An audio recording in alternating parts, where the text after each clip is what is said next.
So good day everyone. I am Jenelyn Banquil, a third year student at Mindanao State University Boog campus with a degree of BSA Agronomy. So this morning I will discuss about agricultural marketing. So when we talk about agricultural marketing, it covers the services involved in moving an agricultural product from the farm to the consumers, and these services involve the planning, organizing, directing, and handling of agricultural produce in such a way to satisfy farmers. And also, ang agricultural marketing, nagdeals ni siya with the production, effective distribution, and exchange of agricultural goods. And also, kaning agricultural marketing, it means the activity nga.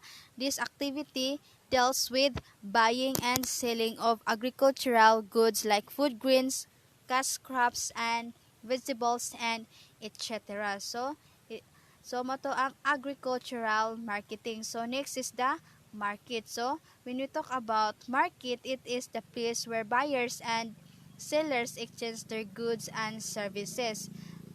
In fact, ang markets, nagikan ni siya sa Latin words marketos, which means merchandise or trade or a place where business is conducted. So, and also, ang market, it means also not a particular marketplace in which ang things are brought and sold, but the whole of any region in which ang mga buyers and sellers are in such a free intercourse with one another that the prices of some same goods tend to equality easily and quickly. The next is the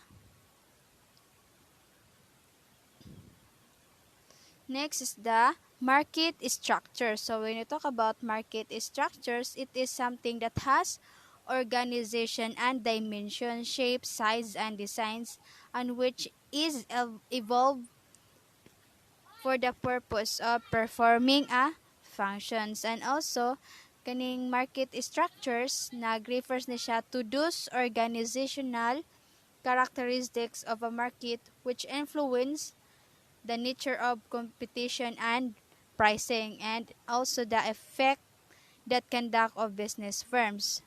And ang market structure is essential ni siya for identifying the imperfections in the performance of the market. So next is the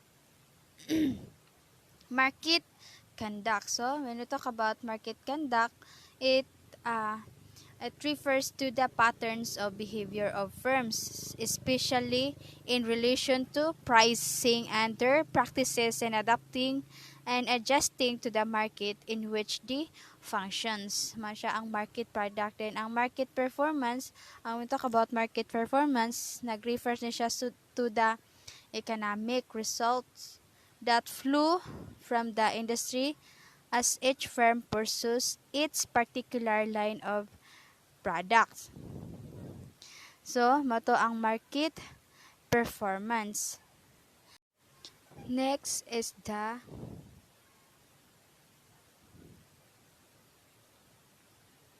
difference in marketing of agricultural and manufactured goods. The marketing of agricultural commodities is different from the marketing of manufactured commodities because of the special characteristics. The special characteristics which the agricultural sector possesses, and which are different from those of manufactured sector, are perishability of the products, seasonality of production, bulkiness of products, variation in quality of products, irregular supply of agricultural products, small size of holding and scattered production, and the last one is the processing. So, when we talk about perishability of the product, it means nga ang mga most of mga farm products are perishable in nature, but the period of their perishability varies from a few hours to a few months. So, therefore, kaning perishability of the product, wala sila capacity nga mo stored in a long period of time to sell their products in the future. It's just because it varies from a few hours to a few months. Next is the seasonality of production. So, mayroon tag seasonality of production. Farm products ani are produced in a particular season. Ang so therefore they cannot be produced throughout the year. So kung in the harvest season, so ang price ani is bumababa, but the supply of manufactured products can be adjusted or made uniform throughout the year, and also their prices are remained almost the same throughout the year. The next is the bulkiness of products. So when you talk about bulkiness of products, ang characteristic of bulkiness of most farm products makes their transportation and also the storage difficult and expensive. Then also the price spread in bulky products is higher. It's just because of the higher cost of transportation and storage. And next is the variation in quality of products. So, mayroon tag variation in quality of products. So, there is a large variation in the quality of agricultural products, which makes their grading and standardization somewhat difficult. So, there is no such problem in manufactured goods for they are products of uniform quality. So, next is the irregular supply of agricultural products. So it means nga ang supply of agricultural products is uncertain and irregular. It's just because of the dependence of agricultural production on natural conditions. With the varying supply, the demand remaining almost constant, and also the prices of agricultural products fluctuate substantially. And next is the small size of holdings and scattered production. So it means nga ang mga farm products are produced throughout the length and breadth of the country, and most of the producers are of small size, and also kaning small size of holdings scattered productions. This makes the estimation of supply difficult and creates problem in marketing. And next is the processing. So when it talk about processing, most of mga farm products have to be processed before their consumption by the ultimate consumer. So this processing function is mo increase na siya og price spread of agricultural commodities. So next is the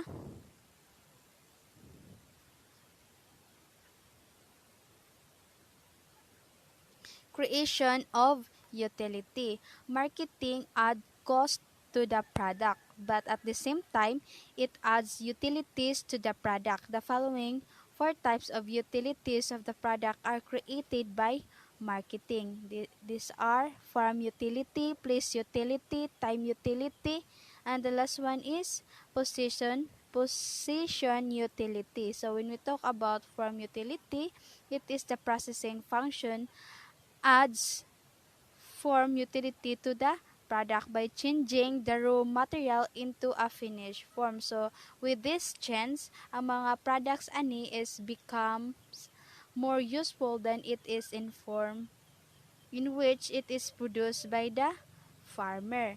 And next is the place utility. So, yung tag place utility, it is the transportation function add place utility to products by shifting them to a place of need from the place of plenty.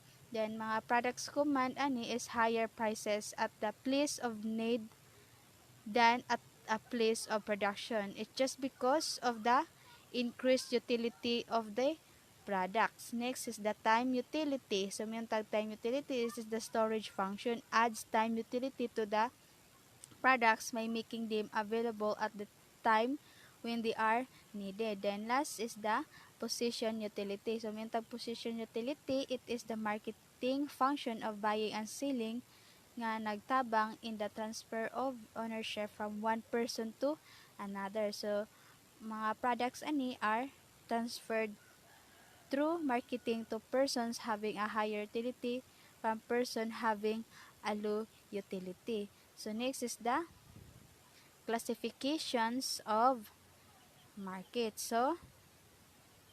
So markets may be classified on the basis of each of the 12 dimensions mentioned below. These are on the basis of location. So, mintag on the basis of location, uh, on the basis of the place of location or operation. So, ang mga markets are of the following types. The market village. So, mayroon tag market village. It is the market which is located ni siya sa small village where major transaction takes place among the buyers and sellers of a village is called a village market. So next,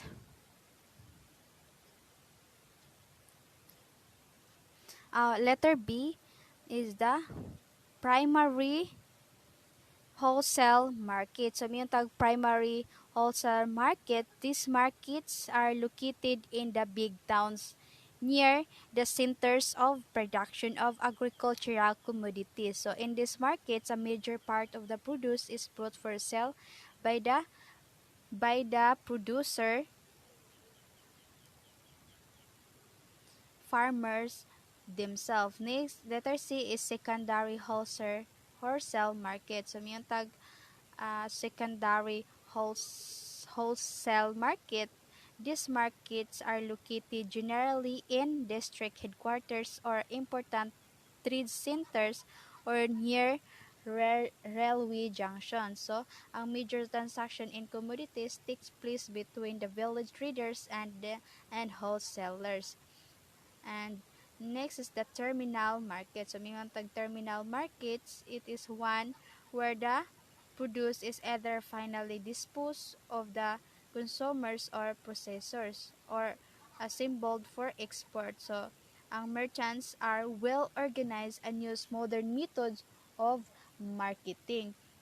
And ang commodity exchanges exist in these markets which provide facilities for forward trading in specific commodities such markets are located either in metropolitan cities or in seaports. So next is the seaboard markets. So may tag seaboard markets, ang markets are located dool sa seashore and are meant mainly for the import and export of goods are known as seaboard markets.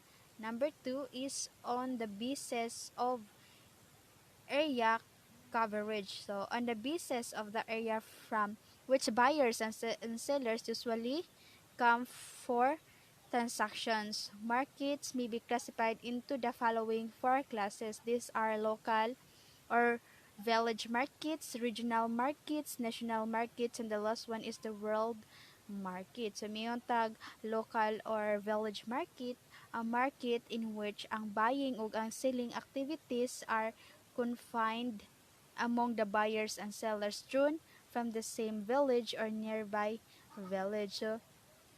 So, so therefore, ang the village market exists mostly for perishable commodities in small lots. Then, ang next is the regional market. So, mayroon tag regional market, mani ang market in which ang buyers o ang sellers for a commodity are drawn from a larger area than the local market. So, ang mayroon tag ang regional market, so, mato ang regional markets in which ang in which ang buyers o ang sellers for a commodity are drawn from a larger area than the local markets. Next, the national market. So, may tag national markets, ang markets in which ang mga buyers o ang sellers are at the national level. Next is the last one is the world market. So, may tag world market, ang market in which ang buyers o ang sellers are drawn from the whole world. These are the biggest, ang kaning world market mo siya ang the biggest markets from the area point of view because kaning markets exist in the commodities which have a worldwide demand or supply. So next is the on the basis of the time span. So on the basis on this basis, markets are of the following types: short period markets, long period markets, and the last one is secular markets. So when we talk about short period markets, they are the markets which are held only for a few hours and called short period markets. So ang mga products dealt within these markets are of highly perishable nature such as mga fish, fresh vegetables, and liquid milk. So, mingon na punta og long period markets, mani ang mga these markets are held for a long period than the short period markets. Then, ang mga commodities traded in these markets are less perishable and can be stored for some time. These are food, kaning example ng long period markets is food grains and oil seeds. So next is the secular market. So may tag this secular market, man these are markets of permanent nature. Then the commodities traded in these markets are durable in nature and can be stored for many years. Ang examples aning secular markets are market for machinery and manufacture goods. And number 4, on the basis of volume of transactions. So, these are there are two types of markets on the basis of volume of transaction, which are the wholesale markets and the last one is retail market. So, miingon tag wholesale markets mani ang is one in which commodities are bought and sold in the large lots or in bulk. So, transaction in this market takes place mainly between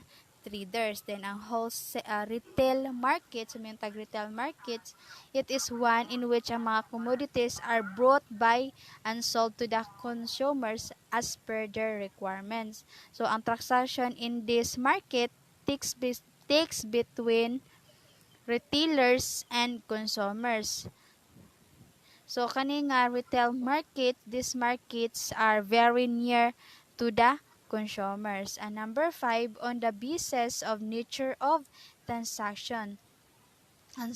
So on this basis of nature of transaction, the markets which are based on the type of transaction in which people are engaged are of two types, which are spot or cash markets, and the last one is forward market. So mingon tag spot or cash markets, it is markets in which mga goods are exchanged for money immediately after the sale is ang gitawag ni siya the spot or cash market. And letter B is the forward market. So, may tawag forward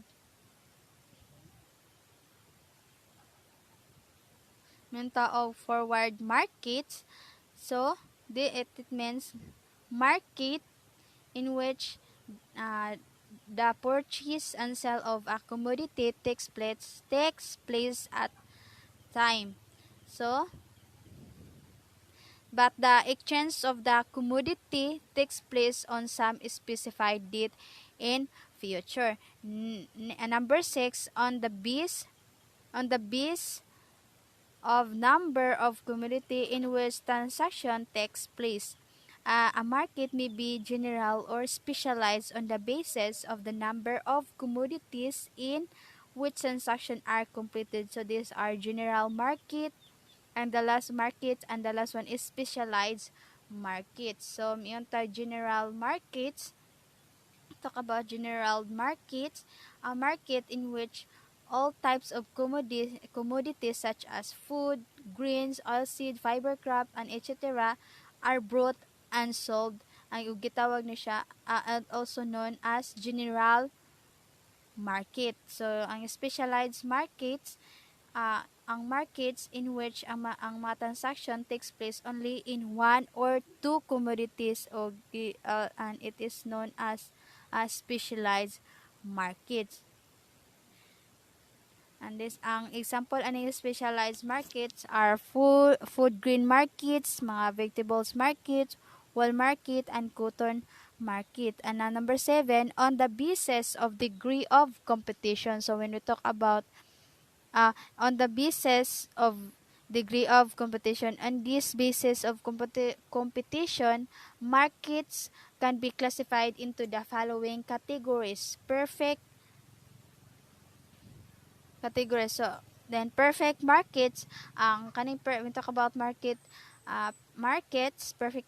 A perfect market is one in which the following condition hold good. Next is the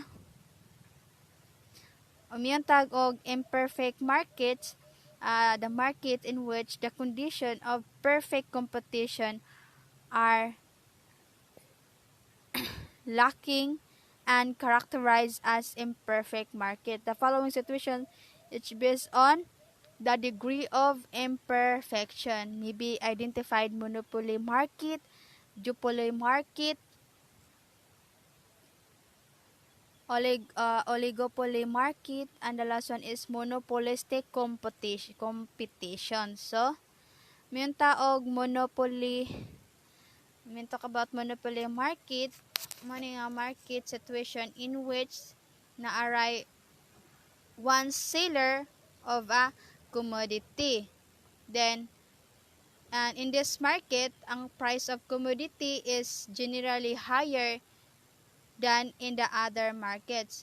Therefore, when there is only one buyer of a product, the market is termed as a monopsony market. Next is the duopoly market. So, yung duopoly market, na it is one which has only two sellers of a commodity. So this market situation in which there are only two buyers of a commodity is known as the Jobsoni market. Then letter C is oligopoly market. So may oligopoly market, kanima market in which there are more than two but still a few sellers of a commodity in term as an oligopoly market. A market having a few or more than two buyers is also known as the oligopsony markets. And the last one is monopolistic competition. So, yung tag monopolistic competition.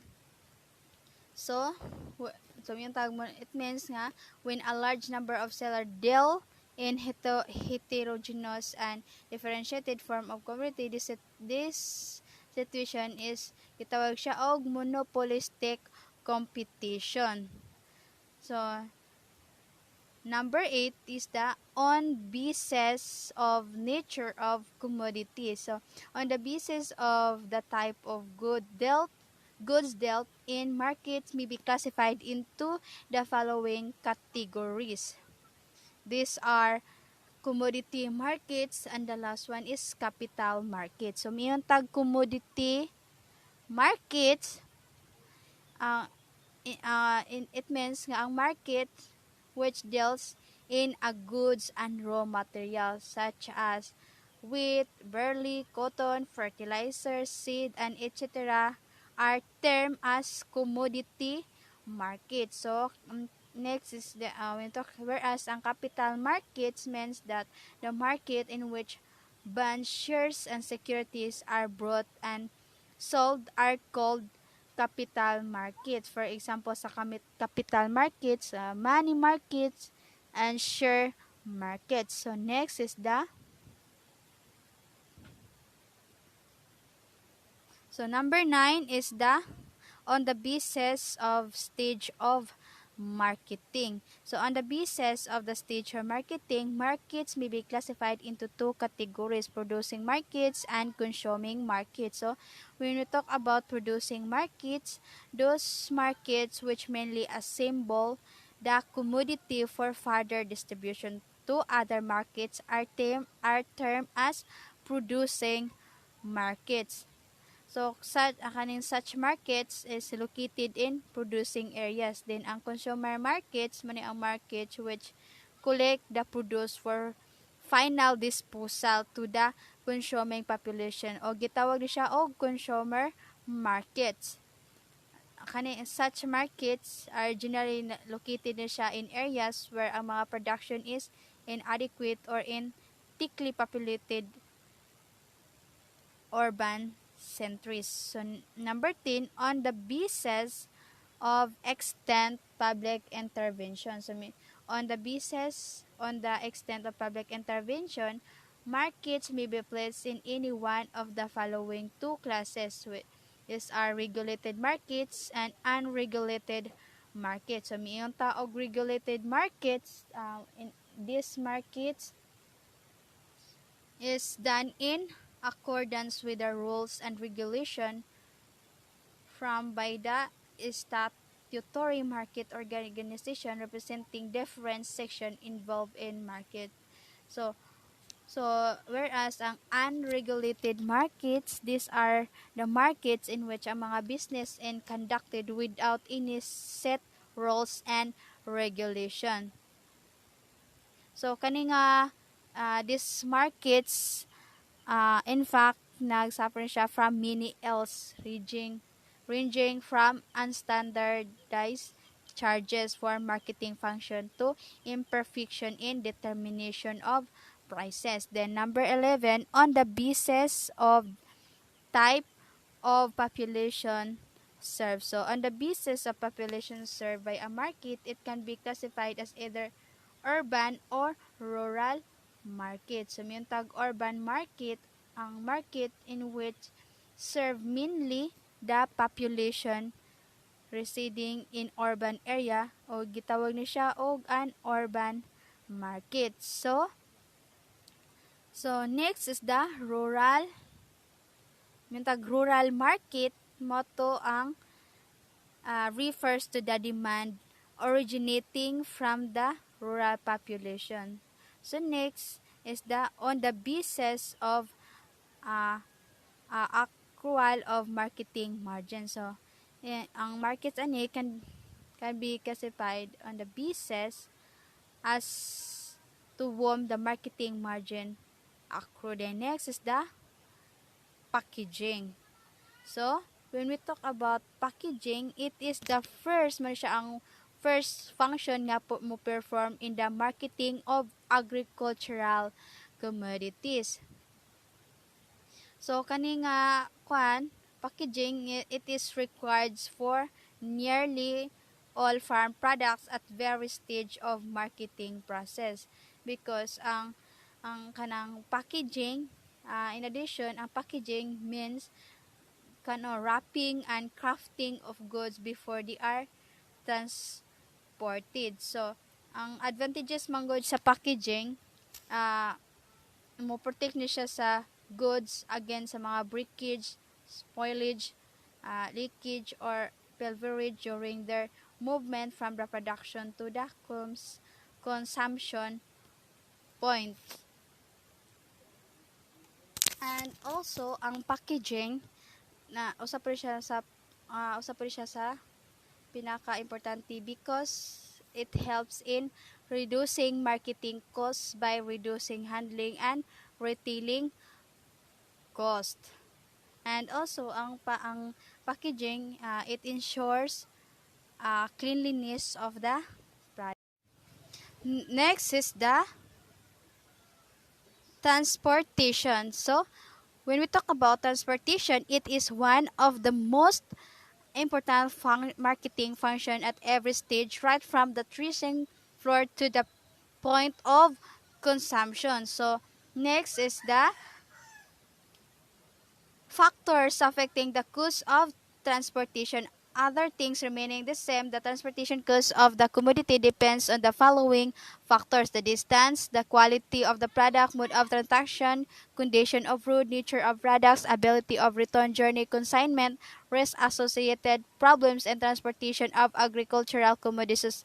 So these are the factors affecting the cost of transportation. Next is the standardization and grading. So when we talk about standardization and grading, is a marketing function which facilitates the movement of produce. So talking about standardization, it is means the determination of the standards to be established for different commodities, and also it means making the quality specifications of the grids uniform among buyers and sellers over space and over time. Whereas ang grading, it means the sorting of the unlike lots of the produce into different lots according to the quality specification lead down. So next is the storage. So when you talk about storage, the storage function adds the time utility to products. So ang storage is one of the most important in agricultural marketings because it protects the quality of perishable and semi-perishable products from deterioration, and also it helped the stabilization of prices by adjusting demand and supplies. And also ang storage is nagprovide siya sa employment and income through price advantages. So next is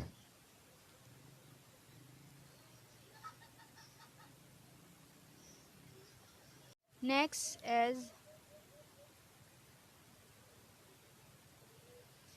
risk and storage. So the storage of agricultural commodities involve three major types of risk. So these are the quantity loss, quality deterioration, and price risk. So next is the processing. So miyon taog processing.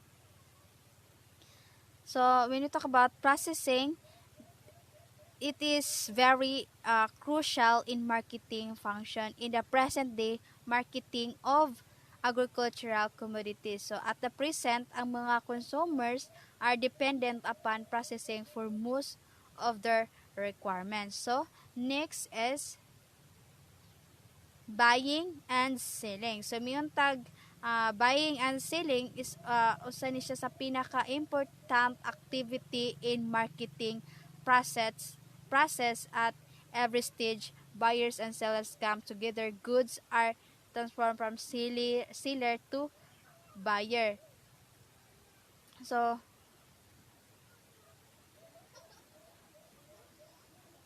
kung when miyon taog buying, kaning buying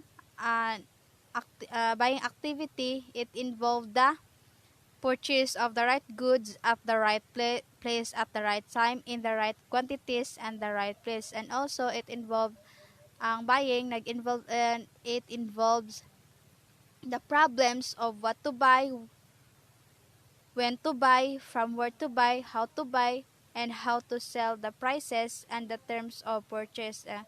Whereas ang selling nag-involve ni siya involve the problems of when to sell, where to sell, through whom to sell, and whether to sell in one lot or in parts. And also ang objective sa selling is to dispose of goods at a satisfactory price. So next is the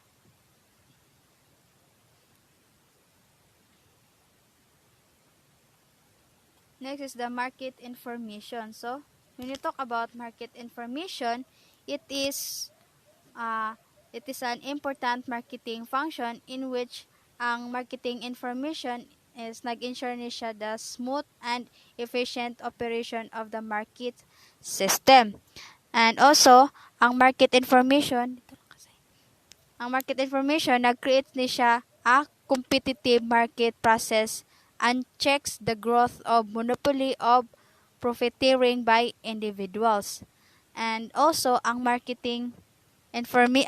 information, it may be broadly defined as a communication or reception of knowledge or intelligence, and it is includes all the facts, estimates, opinions, and other information which affect the marketing of goods and services. Next is the financing. So, umingon ta og financing, it involves the use of capital in order to meet the financial requirements of the agencies engaged in various marketing activities. And next is the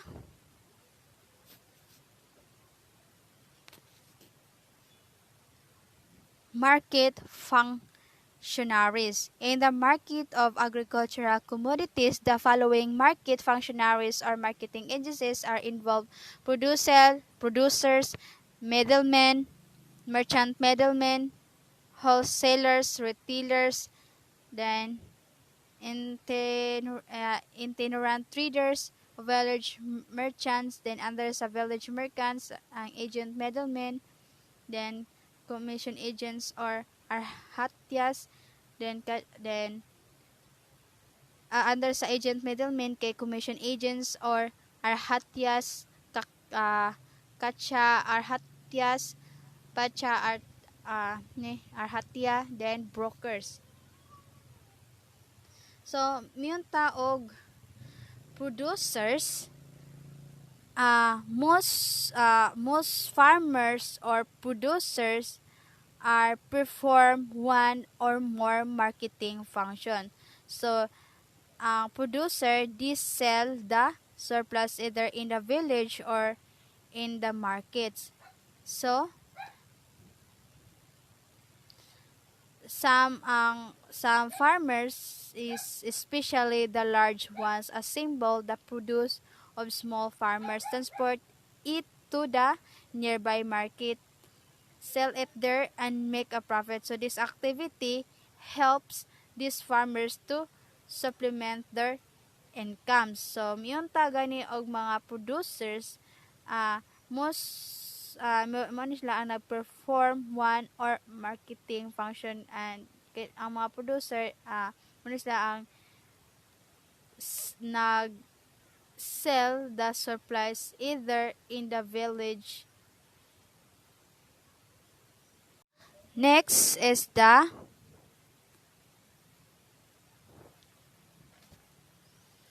speculative middlemen. So, may tag speculative middlemen, those middlemen who take title to the product with a view to making a profit on it. Gitawag siya og speculative middlemen. Ang mga speculative middlemen, they are not regular buyers or sellers of produce, but they specialize in risk taking. Ang mga speculative middlemen, they buy at low prices when arrivals are substantial and sell in the off-season when prices are high. Then, and the last one is facilitative middlemen. So, some middlemen do not buy and sell directly but assist in marketing process. Then, marketing can take place even if they are not active. So, these middlemen nag-receive siya their income in the form of fees or service charges from those who use their services.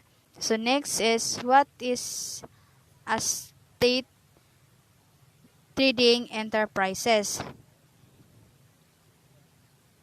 So, yung taog state trading enterprises, it is common feature of some economies where agriculture is an important sector of trades, and in addition, ang state trading is an appropriate means of implementing agriculture-related policy objectives such as providing price support for important agricultural products or ensuring food security.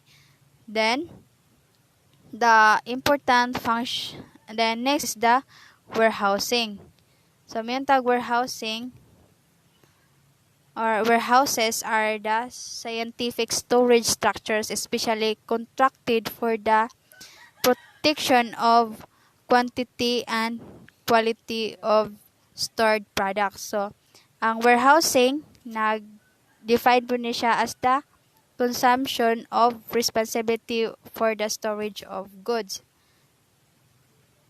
And also, ang warehouses is usa pa rin siya sa nag-preserve and protected against rodents, insects, and pests. Then, the important function of warehouses are scientific storage, financing, price stabilization, and the last one is market intelligence. So when we talk about scientific storage, there are so money ang product is protected against quantitative and qualitative losses by the use of such methods or preservation as are necessary. Din ang financing, then is price stabilization and the market intelligence. So next is the market intelligence. So yung tag market intelligence, warehouses also offer the facility of market information to persons who hold their produce in them. So, ang market intelligence, they inform them about the prices prevailing in the period and advise them when to market their products. And also, ang market intelligence, the facilities helps in preventing distress sales for immediate money needs or because of lack of proper storage facilities. So, next is the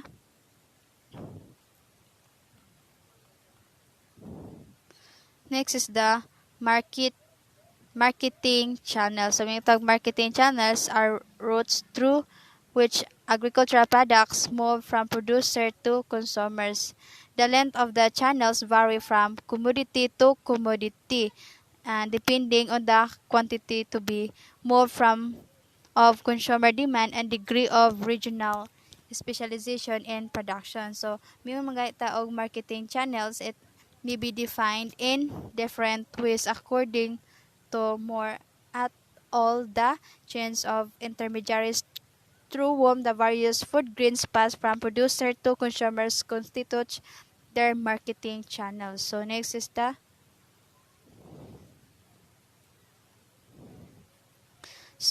the marketing efficiency. So when talk about marketing efficiency, it is very essentially the degree of market performance. So ang marketing efficiency, it is a broad or dynamic concept. So, yung tag marketing efficiency, it is very essentially to the degree of market performance. So, that's all and thank you.